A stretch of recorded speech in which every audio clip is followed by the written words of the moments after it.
පුංචි දෙයක් දුන්නා.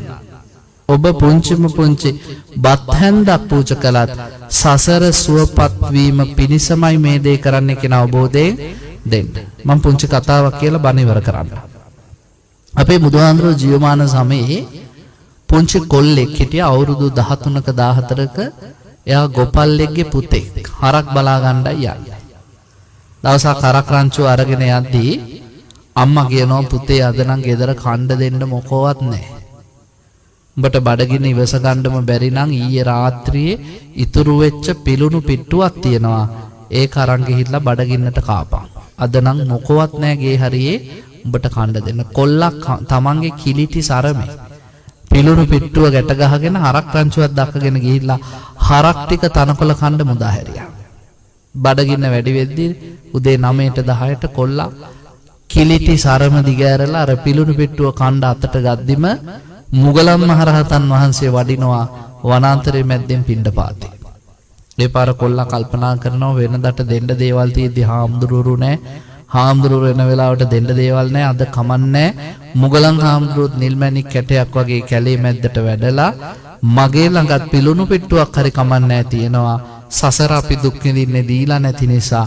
එනිසා මම බඩගින්නේ මලත් මේ පිලුණු පිට්ටුව මුගලන් හාමුදුරන්ට පූජා කරනවමයි කියලා ගිහිල්ලා මුගලන් හාමුදුරන්ගේ පාත්‍රයට මේ පිලුණු පිට්ටුව පූජා කළා.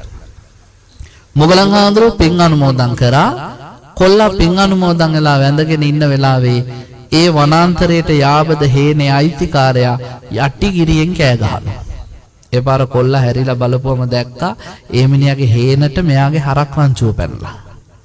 කොල්ලා කල්පනා කරනවා තව ටිකකින් මැරුම් කණ්ඩ නෙවෙන්නේ. එනිසා හරක් ටික පන්න ගන්න ඕනේ කියලා වේගයෙන් දුවගෙන යනවා. කැලේ මැද්දෙන් දුවද්දි පඳුරක නාගයෙක්ව පෑගුණා කොල්ලට. නාගයා දෂ්ට කළා. දවල් 12ට කිට්ටුයි විසත් වැඩි. කොල්ලා කෑ ගහගෙන ඇදගෙන වැටුණා. ඇස් නිලංකාර වුණා. කටින් සෙම පෙරාගෙන කොල්ලා වැටිලා දඟලද්දී මුගලන් හාමුදුරුවෝ බලනවා එර්දියේ මොකද වුනේ කියලා. උන්වහන්සේට පේනවා ආවුසත් අඩුයි කර්මයක් ඡය වෙලා මොනව කළත් කොල්ලා අද දවල් වෙද්දි මැරෙනවා. හැබැයි මැරිලා සුගතියකට යන්න කොල්ලට පාර හදන්න පුළුවන්. කොල්ලා පණ ඇද වැටිලා ඉදිද්දී මුගලන් හාමුදුරුවෝ ඊට ඉස්සරහෙන් තිබ්බ ගහ යටට ඇවිල්ලා ඉඳ ගන්නවා. කොල්ලා මුගලන් හාමුදුරුවෝ දැක්ක ගමන් හිතනවා ආර්යයන් වහන්සේ දානේ වළඳන්නයි යන්නේ. සාදු සාදු මමත් අද දන් දුන්නා. හැබැයි මන් දුන්නේ පිලුණු පිට්ටුවක්. උන්වහන්සේ ඒකනම් වළඳන එක නැහැ. උන්වහන්සේට මම දන් දුන්නා. ඒ පින අනුමෝදන් වෙන්න. එහෙම හිතාගෙන ඉඳිද්දිම පින්වත්නි මුගලන් හාමුදුරුවෝ පාත්‍රයට අත දාලා ඉස්සෙල්ලම ගත්තේ මොකද්ද? අර පිලුණු වෙච්ච පිට්ටුව. රහතන් වහන්සේලාගේ කරුණාවත් මහ පුදුමයි. බුදුහාමුදුරුවෝ කොච්චර කරුණාවන්තද?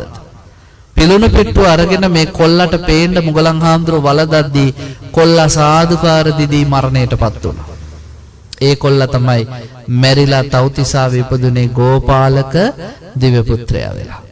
එතකොට මුගලන් හාමුදුරුවෝ දිව්‍යචාරිකාව කියලා ලස්සන දෙවියෙක් දැකලා අහනවා දිව්‍ය පුත්‍රයෝ මොනවද නුඹ කරපු පින මෙච්චර ලස්සන දේවාත්මයක් ලැබෙන්නේ? ඇයි ස්වාමීනි මතක නැද්ද?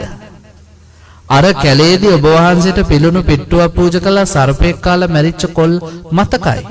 ඒ තමයි මම කිව්වා. ඒ පිනෙන්මයි මට මේ වාගේ සම්පතක් ලැබුණේ. නිසා පූජා කරන දේ පොඩි වෙන්න පුළුවන් සතුටින්. පින්වත්නි භික්ෂුන් වහන්සේලාට විතරක් නෙමෙයි මේ දානය කියලා කියන්නේ. ඔබට අම්මා තාත්තා කෙරෙහි සැලකීම උනත් දානයක් කරගන්න පුළුවන්. අසල්වැසියොත් එක්ක සතුටින් බෙදා හදා ගැනීමත් දානයක්. තිරිසන් සතෙක්ට කෑම ටිකක් දුන්නා දානය. හැබැයි ඒවා සත්පුරුෂ දාන වෙන්න ඕනේ. දැන් බල්ලෙක්ට ඉඳා කාපිය කියලා පාන් කෑල්ලක් විසි කරොත් බුදුහාමුදුරුවෝ කියන එක අසත්පුරුෂ දානයක්. වැලි ගොඩට පාන් කෑල්ලක් විසි කරොත් අසත්පුරුෂ දානය. බල්ලෙක්ට උනත් පත්තර කෑල්ලකට දාලා පාන් කෑල්ල දුන්නොත් සත්පුරුෂ දානය.